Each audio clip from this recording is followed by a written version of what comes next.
The one thing I learned from Drake, and here's the crazy thing. One thing I learned from Drake, but one thing he hasn't followed his own words. Drake said, I want to be one of them people that gracefully bow out and not get kicked out. I have ever since said, you really thank y'all. I appreciate y'all. I'll see y'all when I drop. Don't worry about it. I'll just drop something. Let me know if you heard it. Drake is like, no, listen. Okay, I got another one. Oh, check this out. Check this out. Y'all didn't like that one? Okay. This is literally what we've been saying on both ends of this battle. The people that hate Drake and the people that love Drake have been saying for years, hey, Drake, disappear for a second. Let people miss you. And then come back.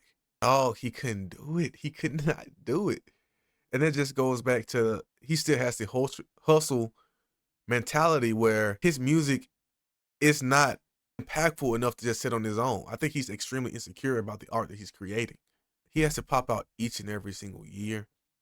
He has to hop on each and every single trend, whether it's a new musician, whether it's a sports athlete, whether it's a streamer, whether it's a YouTuber, it doesn't matter. Drake has to always be everywhere. He doesn't let his work speak for itself. The same way a Kendrick does, or a Beyonce does, or a Michael Jackson or a Prince.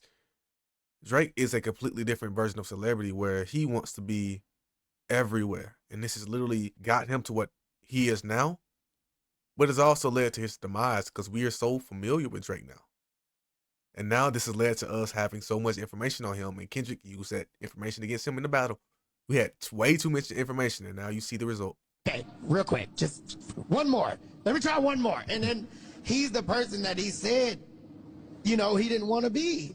And I learned that from him. Like when he said that, I want to gracefully bow out and not get kicked out. I was like, you know what?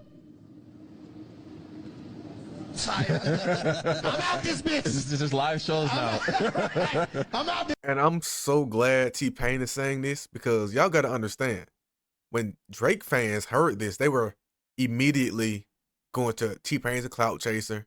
T-Pain is washed, which they do to each and every single person that ever says anything bad about Drake. At the same time, y'all got to understand, T-Pain at one point, so he was featured on Kanye West song, he was featured on DJ Khaled song, he was featured on Rick Ross song, like all these different songs.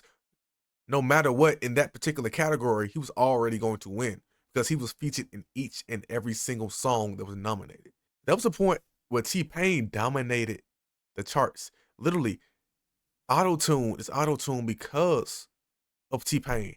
There would be no Drake if it was not for a T-Pain. T-Pain was the first rapper turned singer. So we got to respect our legends, man. T-Pain, he's still a legend doing what he done. So to see him convert into his streaming, into the music, to the Nappy Boy radio, this is something that Drake should have been doing already. He's already the actor. He's a content creator. He should have been doing streaming and content creation. But now it's too late, man. This motherfucker, I'm not trying to impress y'all niggas. Y'all niggas don't give a fuck about live or die. Why the fuck would I keep trying to impress y'all niggas? I'm out. I'm done. I did everything that I was trying to do. I changed the game. I made a sound. What else? What else? You literally can't. It's only, even if you make a hit today, it won't even. That's just normal. Yes. It's just normal. It's like, yeah, that's okay. Well, shit. Oh my God. T-Pain spitting. T-Pain spitting. A lot of y'all artists, y'all need to sit down and listen. It is not even just about artists. It's just about people that are going down this spiritual journey. If you have any type of ambition or you want any type of success in your life, this is going to happen. You're going to realize you've been chasing after something that you've already had. And then when you get to a certain point where you're the champion, now you have completely different things to deal with because now it's expected for you to be a champion. It's expected for Drake to be number one. So the hits he's making, the moves he's making is all based off the insecurity, his own standard that he can't even live up to anymore. And a lot of people will go through this. So I'm glad T-Pain said it out loud because he most likely, T-Pain, he's already been through being broke. He has been through the highs. He's been through the lows. He's climbed his way back up. But you can tell he's had those conversations with himself where he had to sit down and listen to his own thoughts. He had to do that shadow work, that therapy to say, hey, man, I have actual friends and family in real life that love me, and this is all I need. Drake, he has not done that yet. He has not done that yet. So now this is the result. Now let's see what OVO fans got to say about it. Say T-Pain is full of shit. There's a difference between getting kicked out of the limelight because you lost fan support / interest. Drake hasn't. And getting pushed out because you're a target. No one has to stop doing what they love because of other people's jealousy. And we've been having this conversation ever since the beginning of the beef. It's almost redundant at this point. But Drake is continuously playing the victim. He's not a target. This is not a 20v1. So anybody that ever says anything that's not praising Drake, and I've seen this happen on a lot of the Young Money side anyway. You see it with Drake fans, you see it with Nicki fans, you see it with Wayne fans. They're all the same. They're all hyper, worshiping, literally extremely sensitive. No media literacy. They literally love what they love, and they will follow Nicki, Young Money, Drake, Lil Wayne. They would, no matter what they do, they will always support it. And this is just a reflection of that. This is nothing new. We already know it. How can anyone who claims to love hip-hop want Drake to exit in his prime? Drake is changing lives every time he drops. He is not keeping everything to himself like people like T-Pain, who didn't put anyone on when he was hot. So once again, we've already predicted it. We know how these OVO fans work. Anyone they don't love, in order to disrespect them and control the situation, they immediately either claim they were clout chasing, washed, broke, or just make up conspiracy theories. It's a bot. I'm the victim. 20v1. It's just narratives.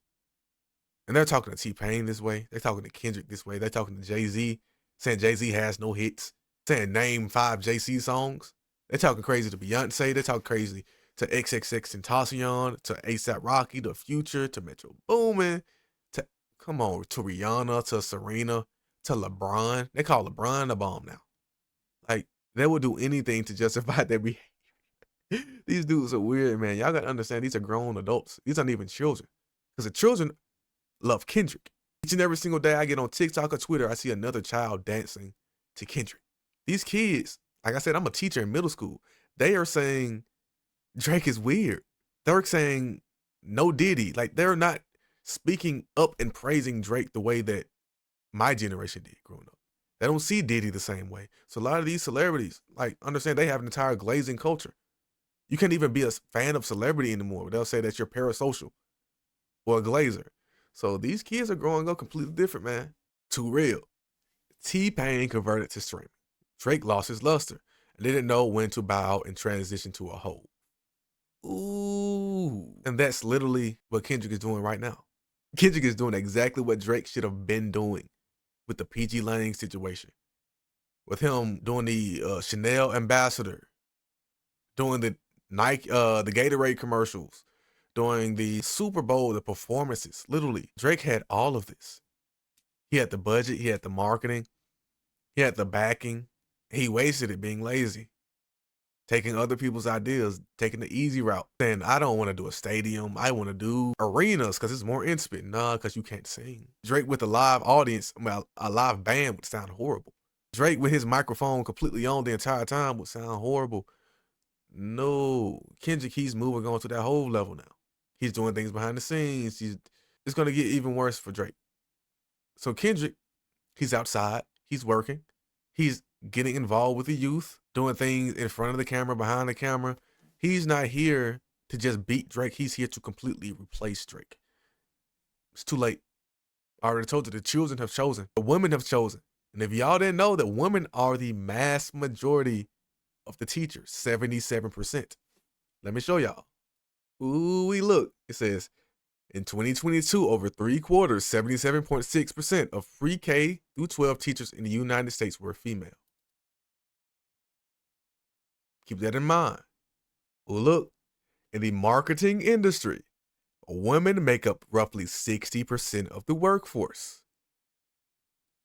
Keep that in mind. Women are responsible for the majority of consumer purchases, with estimates ranging to 70 to 85% of spending. And I'm saying this all to bring it to the forefront that Drake has made the biggest mistake of his life. Understand, you've completely lost the women. Going after Rihanna, going after Serena, Beyonce, Esmeralda. You remember he went after her a few years ago when he lost the Grammy. Like, he's going after so many different women. him being a groomer in the middle of a Me Too movement. No, it's over with, bro. The women are the teachers. Women are the money. Women are the, oh man, dog. Tupac already told y'all. Like it's over, man. It's over. So T-Pain was completely right. It's too late. So now we just gotta sit back and see what's gonna happen. So appreciate y'all. See y'all in the next video.